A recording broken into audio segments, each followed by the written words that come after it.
Okay. Sa ano naman tayo ha? Sa overhead crane naman. Yung mga troubles ng mga overhead crane. Ano ba ang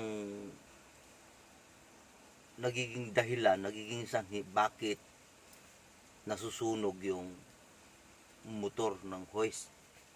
Madalas nasusunog yung motor ng hoist eh. Diba? So, meron akong ano dyan, simpleng sagot.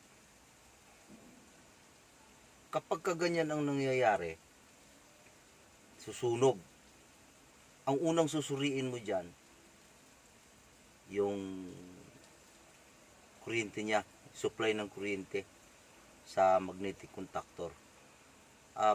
Tanggalin mo muna, troubleshoot mo muna siya. Tanggalin mo muna yung tatlong linya ng motor. And then paganahin mo. On, off, reverse forward, baba, taas. Kuhanan mo ng voltahe. Yan ang pagtutroubleshoot niyan. Balanse ba yung binibigay ng voltahe?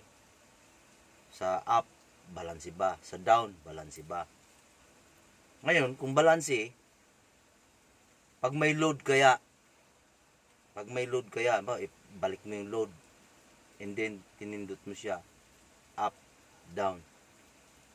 Normal kaya yung binibigay ng kuryente. Sige, pag nakita natin normal, okay. Control niya. Ang tanong, yung gap ng preno niya, yung clutch niya, yung gap ng lining clutch niya, sakto ba? Baka mamaya ang lining niya masyadong malayo ang gap. Mayroong tolerance yan eh, mayroong sukat yan eh. Hindi yan basta na ikabit mo lang, nagpreno siya, okay na. Hindi may tolerance yan. Kasi may kakayahan yung magnetic niya kung ilang tolerance na kaya niyang birahin, kaya niyang hilahin yung kanyang lining. So, yun ang unang factor na titigan mo. Baka masyadong malayo na ang gap, i-adjust mo siya. Yun ang nagiging sanhi, bakit nasusunog. Kasi pagka hindi niya kaagad mabibira, na din kakaroon siya ng delay, pag on mo siya, delay yung higop ng magnet, ibig sabihin, nakadikit pa yung motor niya, uugong yung motor. So, yun ang nagiging sanhi, bakit nasusunog. Susunog siya kasi delay. May kuryente na pumapasok dun sa motor, and then, umuugong na siya kasi hindi siya makatakbo kaya nakapreno pa eh. So, i-adjust mo yung ano. Yun yung kadalasan na kaya bakit nasusunog yung hoist mo. Dahil sa kung wala doon sa control niya, dahil doon sa preno niya, doon sa clutch lining niya. Masyadong malayo yung tolerance, masyadong malayo yung gap ng preno mo. Kaya kailangan i-adjust mo siya.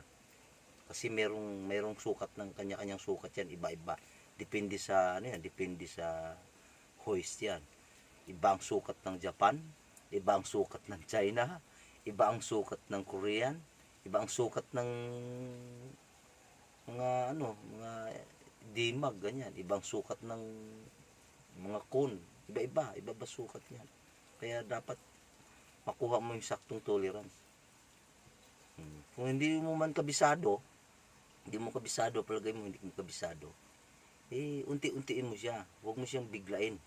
Unti-untiin mo lang kung hindi mo siya kabisado, kasi minsan hindi natin kabisado yung mga tolerance niyan, kasi bawat unit kasi depende sa brand eh.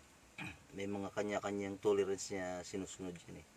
So pagka ganyan nakaka-trouble kayo ng ganyan, huwag mong biglain, unti-untiin mo lang i-adjust hanggang sa makuha mo yung saktong function niya.